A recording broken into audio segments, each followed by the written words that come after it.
there's no point doing yoga if you're breathing in toxic, polluted air. I feel like we have an ostrich mentality. Sometimes we just dig our heads into the sand and we like to pretend like nothing is happening. Yes. And I think it's a response to how overwhelming it can become when you truly recognize the extent of the problem. And, climate anxiety is a very real thing. I've experienced it myself. There is something called nature deficit disorder. That has been found in children growing up in urban centers across the world. It is something that leads to mental depression, it leads to obesity, it leads to all kinds of complexities and problems later in life. We're so lucky as Mumbai, we have Sanjay Gandhi National Park, which is such a huge biodiversity haven within the heart of the city. Make time to go there, go to the butterfly garden, take nature trails, walk through. We're surrounded by the Western Ghats. Everything is like literally 1.5 2 hours away from us, sometimes even closer. During the monsoons, go out into nature and experience waterfalls and streams and discover new species of toads and frogs. I don't keep buying clothes and shoes and things that I don't need. So the first question I always ask myself is, do I really need this? Is this my greed or is this my need? If it is my need, then I will buy it. If it is not my need, I will set it aside and postpone the purchase. A lot of people, especially those in the city, even they feel that, I live in the city. So obviously, this environmental, the changes that are happening would really not impact my ordinary life. I mean, this crisis will not impact my ordinary life, and conserving nature isn't relevant. But it has, right? It is because of our broken relationship with nature and the way we messed around with nature that we ended up in the midst of this global pandemic.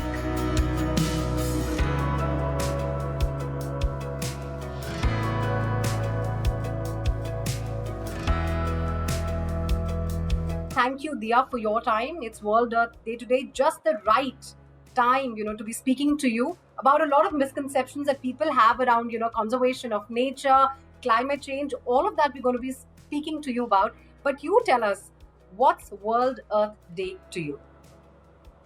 Well, it's the biggest festival on the planet that cuts across all race, color, religion, and brings people together to connect with the simple message that everyone and everything on earth is connected, and that we need to do all we can to restore the balance of the earth.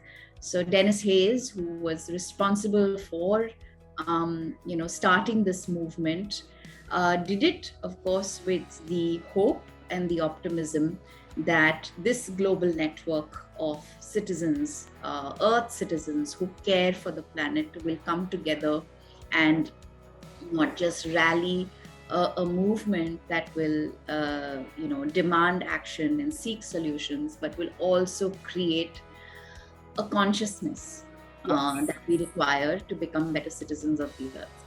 Yes. Diya, most of us celebrate Earth Day with environmental shout-outs or talks around, environmental movements and signal our concern. But for you, it's actually not just about online postings. You've actually made it a personal plan to tell people about the ways they can contribute to the global environmental good. Well, of course, I think that all action begins at home. And you can never be a powerful advocate for the planet unless you yourself are making better choices for the planet. And it, of course, emanates from the understanding that the health of the environment, the health of the planet is directly linked to human health. Right. And where, we find ourselves right now in the midst of a triple planetary crisis, which is a crisis of pollution, a crisis of biodiversity loss and species extinction, and of course, the crisis of climate change. It is now more urgent than perhaps ever before that we reconsider our relationship with nature and ask ourselves before we consume or use or throw anything, is this good for the earth? And if it's bad for the earth, it's most likely bad for our health. So, in a time, in an age where everybody is like following diets and working out and Mhm. doing all of these things to improve their health, I think it's so important for them to also realize and recognize that really important to restore the health of the planet, because there's no point doing yoga if you're breathing in toxic polluted air. True.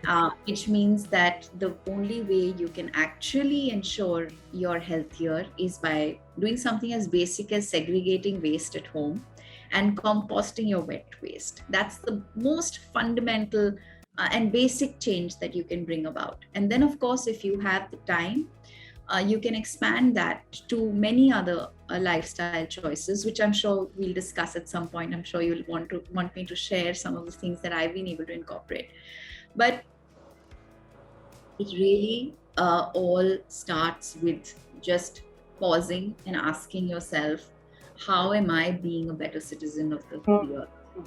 Yes, in fact, World Earth Day is then, just the right time for you to also bust myths around, conservation of nature and earth. Let's begin with the first one. Very clear. I mean, I'm sure, you've also come across people say this, that the damage is already done and our environment situation is completely beyond repair. मतलब अब कुछ हो ही नहीं सकता. Mother Nature is an incredible self-repairing system. I think a fantastic example and a very recent example of that would be during the anthropogenic pause, which was caused by the global lockdowns, and what that resulted in. Cleaner air than many of our cities have breathed in decades. Um, a reclamation of wildlife in areas and habitats that they had completely abandoned, and these were two of the most evident changes that we experienced. So we can, in like that itself should be reason for enough for us to understand that if we actually put our hearts and our minds to work, and we fulfill the promises that we've made as nations when we signed the Paris Agreement or we adopted the Sustainable Development Goals, that we would limit the 1.3 degree temperature rise, and that we would, start implementing systems and change the way we build our economies, and switch to what is termed as green economies, we can actually successfully manage to clean up our air. We can successfully manage to clean up our soil. We can successfully manage to make our food healthier again. And we can also definitely stop biodiversity and species loss and species extinction. Uh, it will, of course, take everyone's effort to see that through. A lot of people, especially those in the city, even they feel that, I live in the city. So obviously, this environmental, the changes that are happening would really not impact my ordinary life. I mean, this crisis will not impact my ordinary life, and But it has. conserving nature isn't relevant to me. But it has, right? It is because of our broken relationship with nature, and the way we messed around with nature, that we ended up in the midst of this global pandemic. And it affected everyone, everywhere. No one was excluded from this crisis. Of course, the extent of the crisis may extend itself more deeply to people who were daily wage workers or people who didn't have any savings in their bank account, but everyone was affected in some way or the other. We lost loved ones. We couldn't travel because, I mean, I know so many people who lost parents who were living overseas, who couldn't even be there to say goodbye to their loved ones. Everyone experienced deep loss. And if this is not a wake-up call for humanity, then I don't know what will be. Yes, yes. A lot of youngsters think that, we would love to be an environmental educator, but frankly, that's not really a lucrative option for us.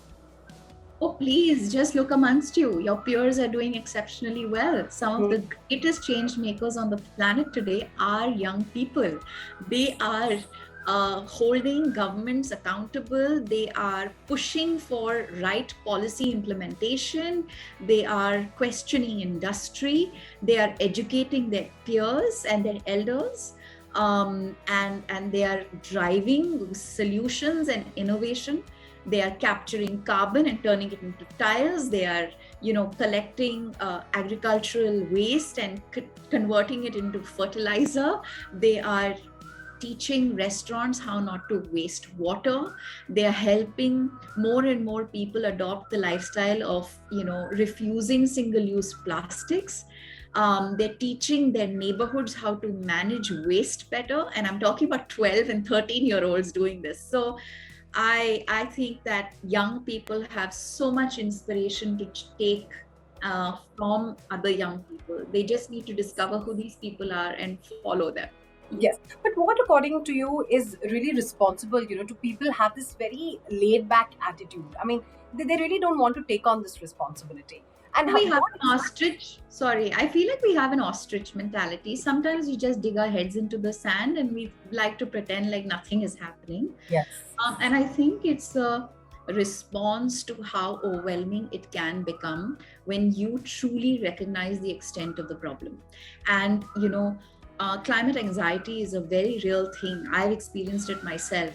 But I then kind of, I then look to, those who provide solutions, and of course, the inspiration of personal action, because at least that in your daily life there are things that you're doing that will help protect the environment or help solve the problem. And every action counts, every person matters. I truly believe that the power of 1.3 billion people making better choices for the planet will account for something. While you were speaking, there was this beautiful chirping of coil, and that just brought me back, to your Instagram stories. They're beautiful vacations that you've been having with your family, and you prefer nature.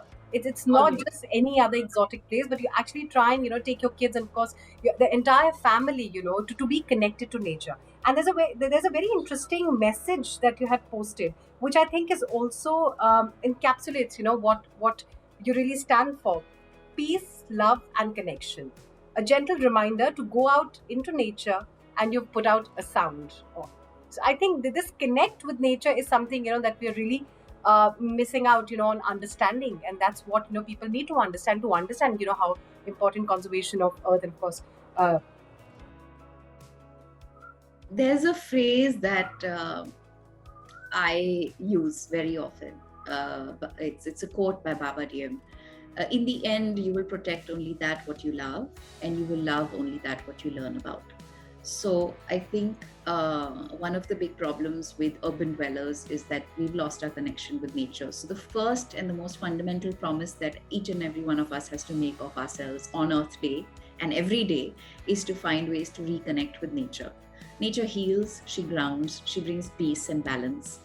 There is so much scientific evidence about the goodness that nature brings into our lives, whether it is for the sake of our mental health or our physical health. The attributes of nature are limitless, but even more so for children. And I say this as a mother. There is something called nature deficit disorder that has been found in children growing up in urban centers across the world. It is something that leads to mental depression, it leads to obesity, it leads to all kinds of complexities and problems later in life. Even in young, even in as a child, there are all kinds of learning disorders and all kinds of other problems that emerge when children are not interacting with nature. So for the sake of the health of your child and for the sake of for your child's future, I think it's so important to take your child into the wild and of course interact more with nature, even if it is something as simple as planting plant Yes. home, help the child watch seeds germinating into plants, watering them, nurturing the plants, taking care of them, or taking them out to parks, encouraging. We're so lucky as Mumbai, we have Sanjay Gandhi National Park, which is such a huge biodiversity haven within the heart of the city. Make time to go there, go to the butterfly garden, take nature trails, walk through. We're surrounded by the Western Ghats. Everything is like literally 1.5 2 hours away from us, sometimes even closer. During the monsoons, go out into nature and experience waterfalls and streams, and discover new species of toads and frogs.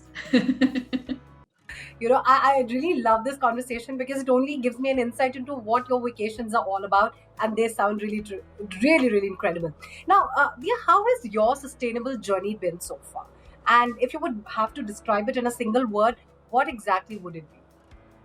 I think it's basically emanates from the consciousness and the understanding that everything that we use every day comes from the earth and needs to go back to the earth in a form that does not hurt and harm or pollute the earth. So I try my level best to practice conscious consumerism, where the frequency of buying anything has reduced significantly. So I'm not I don't keep buying clothes and shoes and things that I don't need. So the first question I always ask myself is, do I really need this? Is this my greed or is this my need? If it is my need, then I will buy it. If it is not my need, I will set it aside and postpone the purchase. That's uh, nice. the other thing, of course, that I think I try and do is practice sustainability in daily life. So, managing waste at home, segregating and composting. Then, of course, going one step further and collecting all Tetra packs, collecting all the plastic packaging that you can't avoid that comes with, say, your flour or your rice or your spices.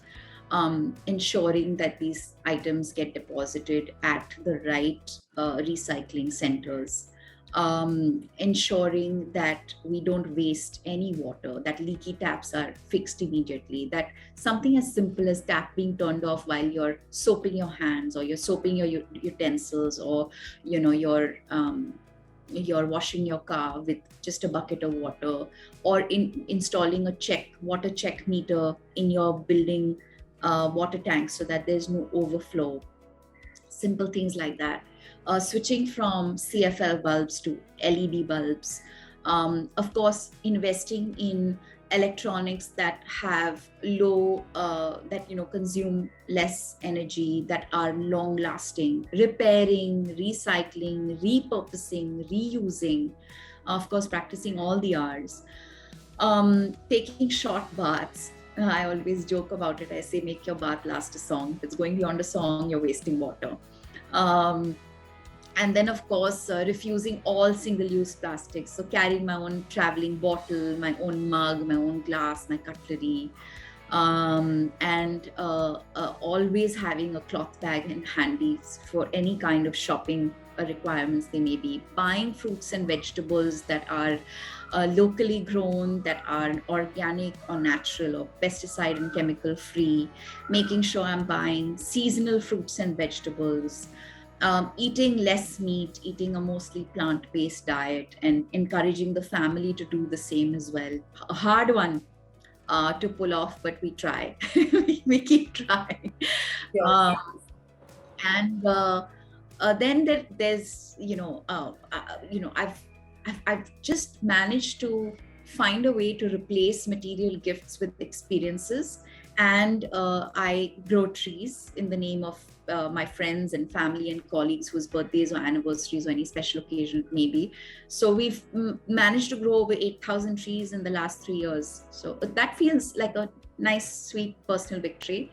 Um, and then, of course, I think sustainability extends itself to how you travel, how often do you carpool. I would love to say I would like to use more local transport. Unfortunately, I can't. So that's something that I don't speak about. But I do know that there are many people who are doing it. And it's a very big part of leading a sustainable life, using public transport, avoiding private vehicle use. or carpooling. And carpooling is something that I try do as much as possible.